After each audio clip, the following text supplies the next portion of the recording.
October of 1861 arrived early in the upper Bitterroot Valley. The wind coming down from the eastern ridges already carried the sharp bite of mountain winter, and the grass along the slopes had turned a dull yellow. The color that meant frost was no longer a warning. It was a sentence already passed. Micah Boone stood silently on the barren hillside, with one hand holding onto his 8-year-old son, Eli. Ahead of them yawned a black basalt cave, carved deep into the mountainside. Behind them, along the narrow wagon trail, stood Conrad Pike, the older brother of Micah's late wife, gripping the reins with a face colder than the mountain wind itself. Beside him sat Ruth Pike, her eyes carefully avoiding Micah's. "There ain't room for you on Pike land anymore, Micah," Conrad said, his voice rough with contempt. "The cabin down in the valley belongs to me, but this cracked stretch of hillside here, along with that hole in the rock, that was Sarah's inheritance from her folks. I'm giving it back to you. It was a cruel division. A barren strip of land, black stone, a cave most men only used long enough to wait out a rainstorm. You're sending a child up here to die before the first heavy snow even falls," Micah said quietly. There was no anger left in his voice, only exhaustion. "The one who sent people to die was you," Conrad exploded, years of buried hatred finally breaking loose. "You let my sister freeze to death in that rotten timber shack. I ain't letting you poison my land another day." Conrad snapped the reins sharply. The wagon turned back toward the valley without a single glance behind. Eli pressed himself tightly against Micah's coat, both hands buried deep in the rough wool fabric. Beside him, the old brown hunting dog Rook moved slowly around the cave entrance, sniffing the cold air drifting out from the darkness. "Pa," Eli asked softly, his voice trembling, "we really gonna live here?" Micah did not answer right away. He did not watch the wagon disappear down the trail. Instead, he watched the wind. A thin current of cold air slid across the cave mouth, then bent strangely inward along the eastern wall before vanishing into the darkness beyond. Conrad Pike's hatred had not come from nowhere. The previous winter had killed Sarah Boone slowly, not with a blizzard, not with starvation. Pneumonia had done it instead. At the time, Micah and Sarah had been living in a damp timber cabin built along the edge of Pike Ranch property. Micah had raised the place with his own hands, but he could not outbuild the brutality of the Montana Territory. Smoke collected beneath the low ceiling. Wind slipped through warped wall planks. Wet blankets never fully dried. The fire always burned hard, yet the warmth never seemed to remain once the flames settled down. Timber leaked heat no matter how much wood a man fed into it. Sarah often woke in the darkness, coughing beneath 2 quilts, while frost spread slowly across the floorboards beside the bed. One night, near the very end, she looked at Micah and spoke so quietly, it almost sounded like an apology. "This house stays cold from the floor upward." Micah remembered those words more clearly than the church bells ringing at her funeral. Conrad never forgave him for the poverty and failure that led to her death. And Conrad was not the only one. In Bitterroot Valley, the Pike family held enough influence to shape the attitude of the entire settlement. People began looking at Micah differently after Sarah died. In their eyes, he was no longer a grieving widower. He was a failed man, a husband too poor and too incapable to keep his own family warm through winter. Whispers spread from the blacksmith shop to the general store. Suspicion slowly hardened into quiet contempt. By the time Conrad finally drove Micah away from the ranch, most of the valley had already turned its back on him without ever saying so aloud. Truthfully, Micah had never forgiven himself either. Some nights he still remembered sitting beside the fire holding Sarah's hand while the room remained cold around them. The flames kept burning, but the warmth never stayed.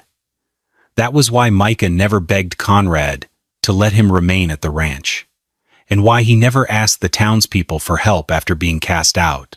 He had lost faith in thin wooden walls, and perhaps a little faith in people too.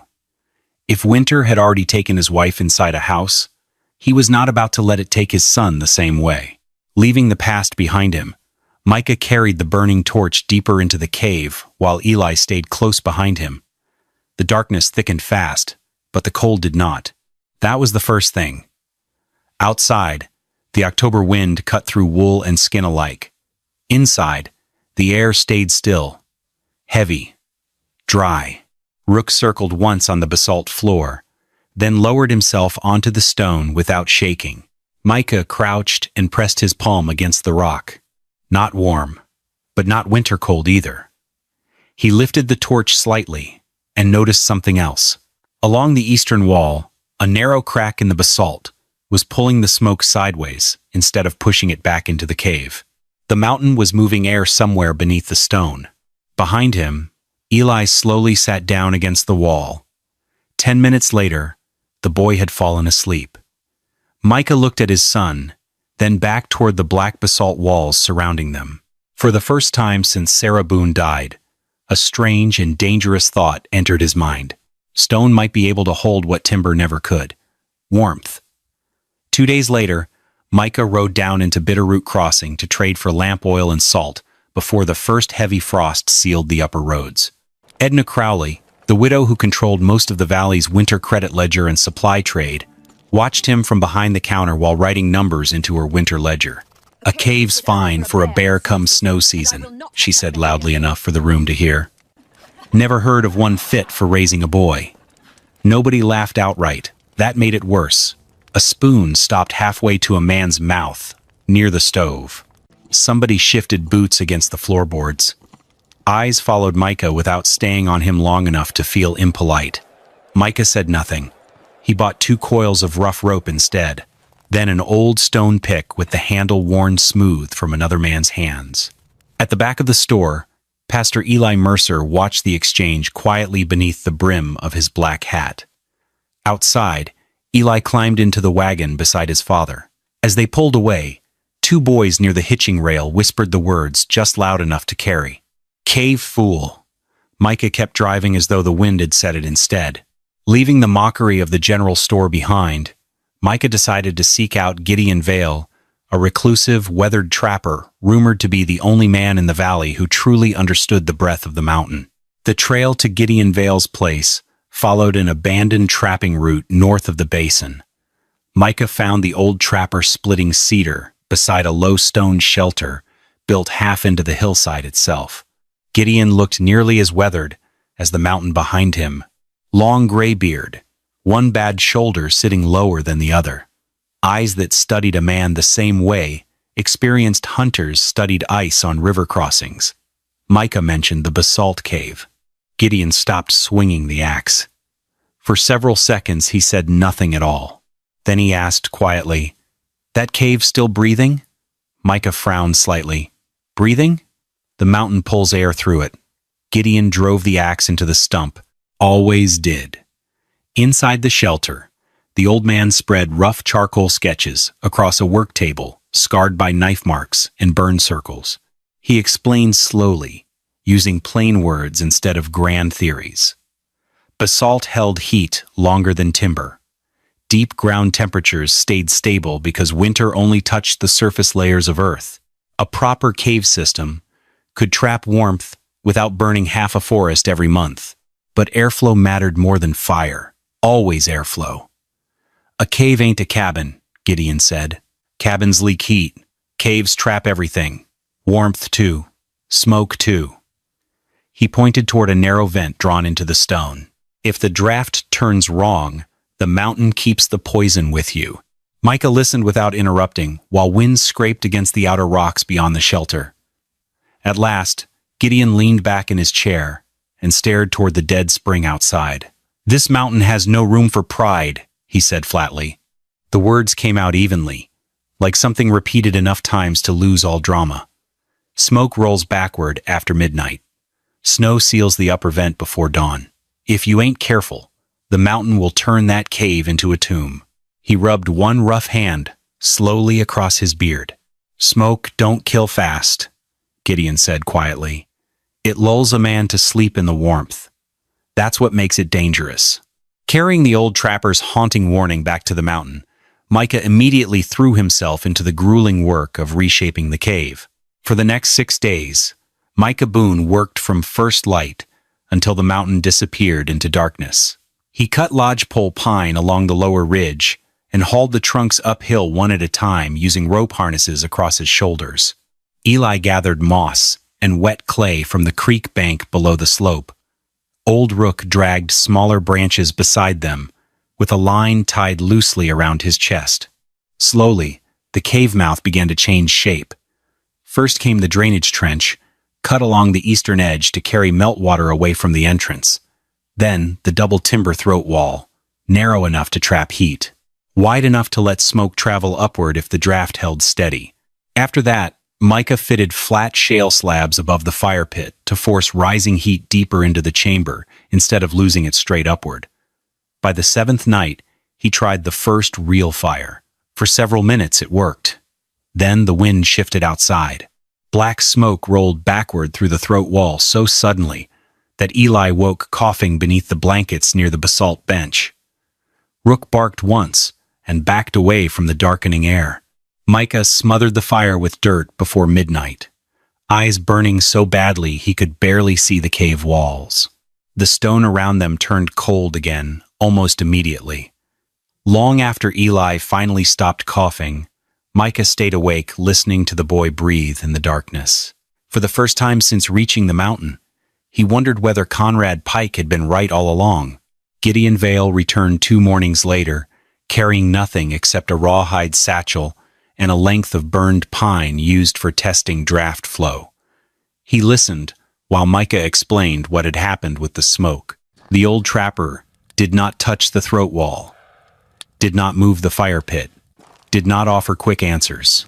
Instead, he crouched beside the ashes and pointed toward the dark stain above the shale shelf. "Watch what the smoke tried to do," he said. For nearly an hour, he made Micah study the cave itself. The direction of the draft, the wetness gathering along certain sections of basalt, the narrow angle of the eastern vent shaft. The speed smoke traveled once it reached the throat wall. Slowly, Micah began noticing the real problem. The cave was not failing to create heat. It was bleeding heat away faster than it could hold it. That afternoon, he widened the drainage trench and filled part of the floor with coarse gravel to pull moisture downward instead of letting dampness spread through the chamber. Then, he added a second shale lining behind the throat wall and lowered part of the sleeping area ceiling with cedar poles and hides to trap rising warmth closer to the basalt bench. The next fire burned smaller, steadier. By midnight, the stone behind the bench held enough warmth to dry Eli's socks beside it. At 3 in the morning, Micah woke suddenly and reached toward the fire pit. The flames were already dead, but Eli still slept warm beneath the blankets.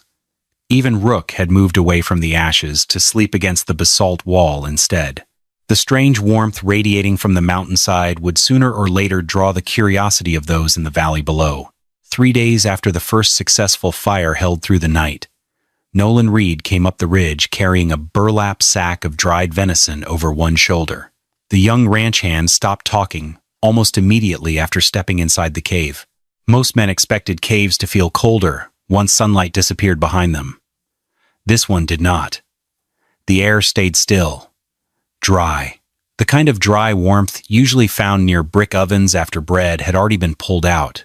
Micah noticed Nolan staring at the basalt bench beside the wall. "Go ahead," he said. Nolan pressed one hand carefully against the dark stone.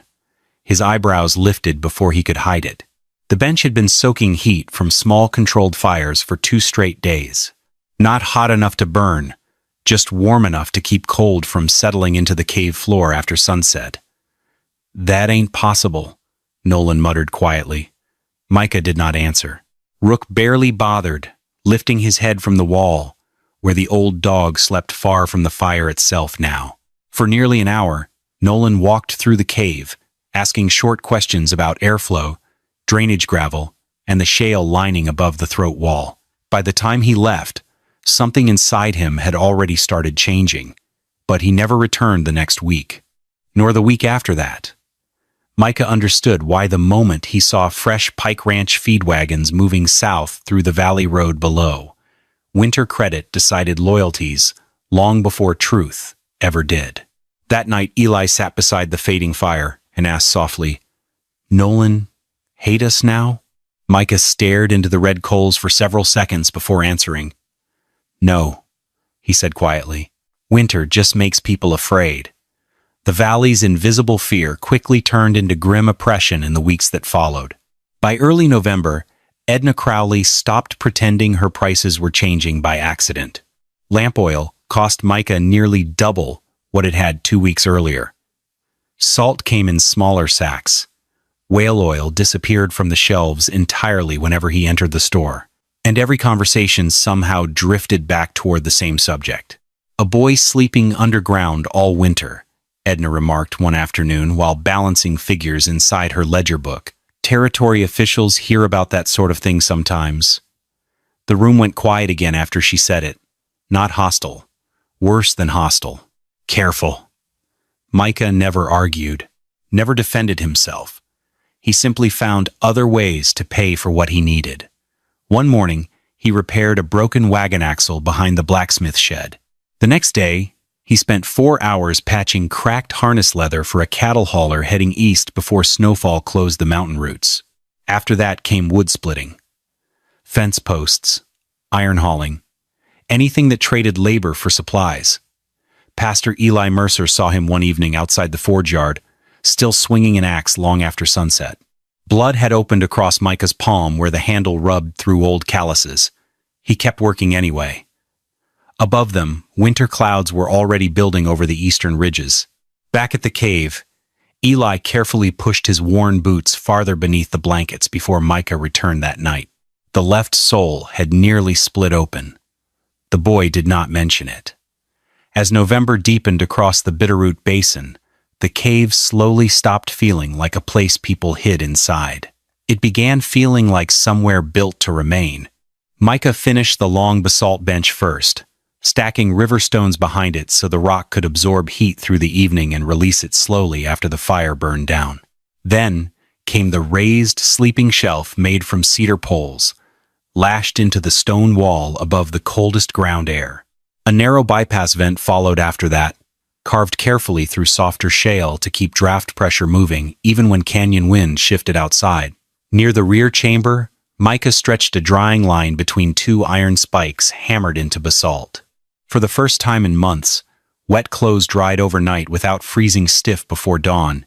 Eli noticed everything. He learned to listen to the sound of air moving through the vent shaft while lying beneath blankets at night. Learned which sections of stone stayed warm longest after sunset.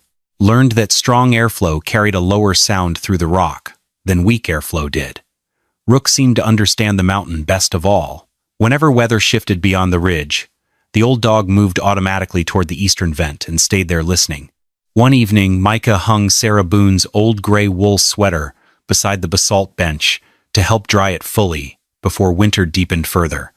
Neither he nor Eli mentioned it afterward. The sweater simply remained there, near the warmth like another quiet part of the shelter. Long after midnight, Micah woke briefly beside the fading fire pit and looked toward the sleeping shelf above him. Eli was asleep, without coughing, without shivering. For the first time since Sarah died, the boy looked completely warm. Conrad Pike came up the mountain during the second week of November, carrying a rifle across one shoulder and enough suspicion to fill the valley below. He claimed he only wanted to check on Eli. Micah let him inside without argument. Conrad stood near the cave entrance for several seconds, studying everything in silence. The stacked firewood under canvas coverings, the drainage trench cut carefully away from the throat wall, the narrow vent shaft disappearing upward through black basalt, the layered shale lining fitted above the fire pit. He did not praise any of it, but he did not laugh either. That alone meant something. Eli sat near the basalt bench eating venison stew from a tin bowl while Rook slept beside the eastern wall. Steam drifted slowly upward through the chamber instead of choking the air. Conrad's eyes followed Micah as he lifted a small iron kettle from beside the fire. The water inside had frozen thin across the top overnight. Instead of building a larger blaze, Micah simply slid the kettle against the heat-soaked basalt stones lining the bench. Within minutes, the ice softened and broke apart. No wasted wood, no roaring flames. Just stored heat moving slowly back into the metal. Conrad watched the process longer than he probably realized. Most frontier men judged shelters by size, by smoke, by how hard the fire burned. Micah was measuring something else entirely now. Heat kept, fuel saved, air controlled. At one point, Conrad stepped closer and rested one rough hand briefly against the basalt bench itself. The stone still carried warmth from the previous evening. He pulled his hand away without comment. But when Eli asked for another bowl of stew a few minutes later, Conrad looked at the boy carefully for the first time since entering the cave. And some of the fear inside his face finally eased. The canyon wind changed direction sometime after midnight. Not gradually, violently. Micah woke to a low growl deep in Rook's throat before he understood what had happened. The old dog stood near the eastern vent with his ears flattened and nose pointed toward the darkness above. Then Micah smelled it. Smoke. Thick. Wrong. Heavy with wet ash. Eli started coughing almost immediately from the sleeping shelf. Micah lunged toward the fire pit and saw black smoke rolling backward through the throat wall instead of climbing upward through the shale shelf. The draft had reversed completely. Outside, wind slammed against the mountainside hard enough to shake loose dust from the cave ceiling. The upper vent shaft had frozen. Micah wrapped a scarf across his mouth, shoved open the outer timber flap, and climbed into the storm, carrying the iron pry bar. The cold hit like a hammer. Snow blasted sideways across the ridge, so fast it barely looked like falling snow anymore. It looked alive, white streaks tearing through darkness. He reached the vent opening half buried beneath wind-packed ice and dropped to his knees beside it. Smoke pulsed weakly upward through a narrowing gap no wider than his fist. Not enough. Inside the cave, Eli coughed again. Micah attacked the ice barehanded after the pry bar slipped from his grip and vanished downslope into the dark. Frozen shale shredded the skin across his fingers almost immediately. Wind shoved against his back, while snow slid loose beneath his boots near the edge of the ridge. One bad step would send him straight into the ravine below. He kept digging anyway. At last the blockage cracked apart. A hard sucking sound rushed upward through the shaft as the mountain pulled air correctly again. Smoke vanished from the cave throat almost instantly. Micah stumbled back inside, half frozen, hands trembling uncontrollably from the cold. Eli was still coughing beneath the blankets near the basalt bench. For a long time afterward, Micah sat beside him in silence with one arm wrapped around the boy, while stored heat slowly returned to the cave walls. Outside, the canyon wind kept screaming through the dark, like something angry the mountain had refused to let inside. The next afternoon, Micah rode north through light snowfall to Gideon Vale's shelter and told him everything that had happened with the frozen vent shaft. The old trapper listened without interrupting. No surprise crossed his face. No disbelief either. When Micah finished speaking, Gideon remained silent long enough for the cedar fire between them to collapse inward with a soft shower of sparks. Then he nodded once. "Now you know why I understand the draft the way I do." The words settled heavily inside the small stone shelter. Gideon stared toward the doorway where pale winter light leaked across the floor. "Winter of '39, I thought I understood canyon wind better than the mountain did. Built the shelter too tight. Fire held heat real good." His voice grew quieter after that, carrying a grief buried for decades. But it held the smoke good too. And that's exactly how my grandson died. Outside, wind brushed dry snow against the rocks, with a sound like sand moving across wood. Gideon finally leaned forward and pushed another cedar branch into the fire. "Most men freeze because they lose heat," he said. "But that boy died because I kept the wrong things trapped inside." Micah thought about the black smoke rolling toward Eli's bed in the darkness, only hours earlier. Thought about how close the mountain had come to sealing all three of them inside that cave forever. Frontier wisdom suddenly looked different to him then. Not magic, not old mountain superstition, just knowledge bought slowly through mistakes, harsh enough to bury the men who made them. For a long moment, Gideon said nothing more. He never once looked directly at Micah while speaking about the boy he had lost. 3 days after the vent nearly froze shut, Gideon Vale climbed halfway up the ridge and stopped beside the outer wall without even entering the cave. "The pressure's dropping too fast," he said. Micah looked toward the valley. At first, nothing seemed different. Then he noticed what Gideon had already seen. No deer movement along the lower tree line. And strangest of all, the wind had gone quiet, not calm, waiting. By afternoon, dry snow drifted across the mountain in thin gray streams that looked less like snow and more like ash blowing from some distant fire. Micah wasted no time after that. He hauled additional river stones into the cave to increase stored thermal mass, filled every spare bucket and kettle with water before the creek locked under deeper ice, reinforced the throat wall with a second timber brace. Then he packed snow tightly against the outer structure itself, building a crude layer of insulation around the exposed entrance, where canyon wind struck hardest. Even Eli noticed the difference. His father moved faster now, spoke less, checked airflow every hour. That evening, far below the ridge, Conrad Pike rode through the lower pasture checking cattle fences, while storm clouds built over the eastern divide. To him, it still looked like another hard Montana winter. Nothing more. Micah no longer believed that. Near sunset, he dragged 2 heavy support beams across the cave entrance and fastened them into place diagonally against the outer wall. Eli watched silently from beside the fire. It was the first time he had ever seen his father reinforce the shelter, as though preparing for something strong enough to break it apart. Outside, the mountain remained unnaturally still, like a man holding his breath before delivering judgment. The White Divide storm arrived during the night with almost no warning at all. One moment the mountain stood silent beneath low clouds. The next, the entire basin disappeared behind moving walls of white. Snow did not fall. It attacked. Wind drove frozen powder sideways across the ridge, hard enough to shake the outer throat wall, like a living thing trying to force its way inside. The canyon beyond the cave turned invisible before dawn. Trees vanished. Rock vanished. Sky vanished. Only the screaming wind remained. For 3 straight days, the storm buried the upper Bitterroot Basin beneath drifting snow deeper than a man's shoulders. Inside the cave, Micah Boone fought constantly to keep the system alive. Every few hours, the eastern vent threatened to freeze shut again beneath packed ice. He slept in short intervals beside the throat wall fully dressed, waking whenever airflow changed pitch inside the shaft. Sometimes the mountain breathed low and steady through the basalt.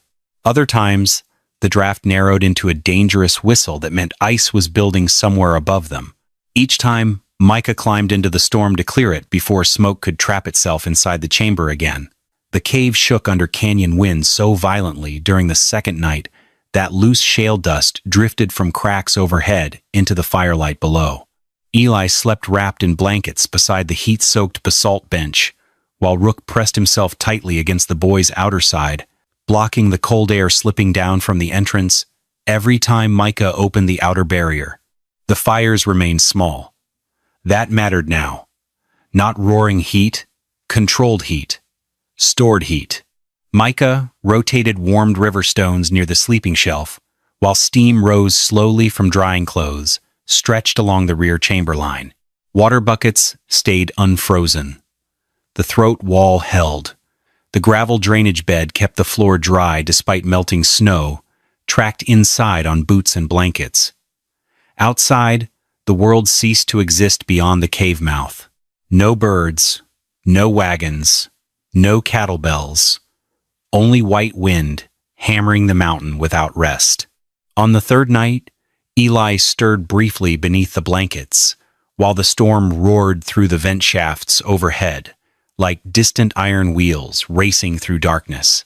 Then the boy fell asleep again beside the warm basalt stone, while winter tried and failed to break its way inside. The storm finally loosened its grip sometime near dawn on the 4th day. Not completely. Wind still moved across the upper ridges in long, hollow bursts, but the violence was gone now. The mountain no longer sounded angry, only exhausted. Micah stepped outside the cave carrying the iron mattock and stopped in silence. The upper Bitterroot Basin had vanished beneath snow. Drifts stood chest-deep across the lower slope. Entire pine fences disappeared beneath white mounds shaped by canyon wind. Even the wagon trail leading toward Pike Ranch had become nothing more than a faint depression twisting through the valley. Micah looked downslope instinctively toward the distant ranch buildings. No smoke. That troubled him immediately. A week earlier, he had noticed the pike wood rack already running low before the storm arrived. Conrad had expected the weather to pass quickly, same as every other hard winter season before it. Now 3 days of buried chimneys and frozen wind stood between that confidence and survival. Behind him, Eli pushed aside the blanket hanging across the throat wall entrance. The boy did not ask what Micah was thinking. He looked toward the valley once, then toward Rook, lying awake beside the warm basalt bench.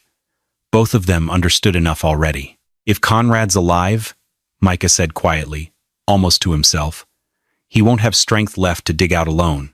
He stood there another long moment listening to the weak wind crossing the snowfields. Not forgiveness, not reconciliation, nothing that clean. He simply knew one thing, with certainty. Eli would someday become the kind of man shaped by what he saw his father do during hard winters. Micah did not want the boy growing into a man who remembered that people had been left to die within reach of help. Without speaking, Eli walked back toward the sleeping shelf and returned carrying the last dry pair of gloves they still had. He handed them over silently. It took Micah nearly 2 hours to reach Pike Ranch through the buried valley. Several times, the snow rose past his waist, where canyon wind had stacked the drifts against fence lines and collapsed sheds. He used the iron mattock ahead of every step, probing through hidden ice crust and buried debris before trusting his weight forward. By the time the ranch house emerged through the blowing white, Micah already knew something was wrong. No smoke rose from the chimney, not even thin smoke. The front drift reached halfway up the windows. Micah hacked through the packed snow and forced the door inward against a frozen ridge built along the threshold. Cold air rolled out immediately. The fire inside had almost died. Only a few weak coals glowed beneath layers of gray ash, while the room itself sat barely warmer than the storm outside. One dining chair had been chopped apart for fuel. Part of a cabinet lay broken beside the hearth. Frost spread across the interior walls near the corners. Ruth Pike sat wrapped in blankets near the fire pit, trembling so hard the tin cup in her hands rattled constantly. Conrad looked worse. Exhaustion had hollowed him out during the storm. His beard carried frost where his own breath had frozen against it overnight. For several seconds, nobody spoke. Then Conrad saw the dry wool coat on Micah's shoulders, the clear eyes, the strength still left in him, and understood immediately. "The cave held," he said quietly. Micah nodded once. Ruth lowered her face into both hands after hearing it. Conrad stared toward the dead fire for another long moment, before pushing himself slowly upright. "I ain't taking charity," he muttered. Micah looked at him steadily across the freezing roof, not angry, not triumphant, just tired. "Sarah wouldn't forgive either one of us," he said quietly. "If Eli had to bury more family after this winter." The room went silent, except for wind pressing against the outer walls. At last Conrad reached for his coat hanging beside the door. As Ruth struggled to stand, her eyes caught sight of Eli waiting outside near the sled trail below the porch. The boy stood bundled in dry wool beside Rook, cheeks red from cold but healthy. Alive. For the first time since the storm began, something inside Conrad Pike finally gave way. The climb back to the cave nearly broke what little strength Conrad and Ruth Pike still had left. Snow reached almost to their shoulders, in places where the canyon wind had buried the upper ridge trail. Micah walked ahead with the mattock while Eli stayed behind Ruth, helping steady her whenever drifts shifted beneath her boots. Rook moved silently around them, through the white dark, like an old trail animal that already knew where solid ground remained hidden under the storm. By the time they reached the cave entrance, Ruth could barely lift her feet anymore. Then Micah pulled aside the outer timber barrier. Warm air touched their faces immediately. Not blazing heat, not the suffocating blast of an overheated stoveroom. Something steadier than that. Dry warmth. Stable warmth. The kind that did not fight winter, so much as refused to surrender to it. Inside, the cave walls held nearly 60 degrees, despite the frozen world outside. Small, controlled flames moved quietly beneath the shale shelf, while heat stored inside the basalt bench continued radiating back into the chamber from fires burned hours earlier. Conrad stopped just inside the throat wall. For several seconds, he said nothing at all. Water buckets remained unfrozen near the rear chamber. Damp gloves hung drying above the line stretched through the stone ceiling supports. Eli's wool coat steamed faintly beside the wall where river stones still carried stored warmth from the previous night. Near the bench, Rook slept beside the boy without trembling once. Micah handed Ruth a bowl of broth before adding another small piece of cedar to the fire. No wasted fuel, no roaring flames. The cave did not survive by fighting the mountain harder than the storm. It survived because Micah had learned how to work with the rules the mountain already followed. Slowly, Conrad stepped toward the basalt bench and rested one rough hand against the stone. Warm, still warm. Even now, his eyes moved across the chamber again after that. The drainage trench, the controlled airflow, the dry blankets, the low-ceiling heat pocket holding warmth close to the sleeping shelf. And for the first time since Sarah Boone died, Conrad Pike fully understood what Micah had actually built inside the mountain. Not a hiding place, not a desperate shelter. A system built carefully enough to carry a child through winter, better than the ranch house below ever had. Road crews did not fully reopen the lower valley trails until nearly 2 weeks after the White Divide storm finally passed. By then, the story had already spread farther than the snow itself. Men arriving at Bitterroot Crossing no longer spoke about Micah Boone with amusement. They spoke carefully now, quietly, like people discussing something they had once judged too quickly. The first visitor to the cave was Nolan Reed. He came carrying split cedar across a hand sled and stopped outside the throat wall as though uncertain whether he still belonged there after disappearing earlier in the winter. Micah simply stepped aside and let him enter. No speech, no accusation. After Nolan came Pastor Eli Mercer with flour, dried beans, and lamp oil packed carefully beneath canvas wrappings. 2 ranch hands followed several days later, bringing repaired iron brackets for the vent supports after hearing how close the shaft had come to freezing shut during the storm. Eventually, even Edna Crowley climbed the ridge. She said very little once inside. Most people did not. The cave itself handled the talking now. Dry warmth moved steadily through the basalt chamber, while wet gloves dried overhead and snowmelt water sat unfrozen beside the stone bench. Outside, the valley still carried scars from the storm. Broken fencing, buried sheds, frozen cattle pulled from drifts. The mountain had tested everything equally, and the mountain had made its decision. One afternoon, Conrad Pike stood near the cave entrance, while several men unloaded wood beside the outer wall. He removed his gloves slowly before speaking. Micah Boone kept us alive in the very place this valley laughed at. Nobody argued. Nobody smiled either. The silence carried too much truth for that. Near the rear chamber, Nolan stacked fresh cedar beside the basalt bench without asking permission first. That more than anything else told Micah the valley had finally changed. Gideon Vale died during the first thaw of spring, while snowmelt water still moved cold beneath the eastern rocks above the basin.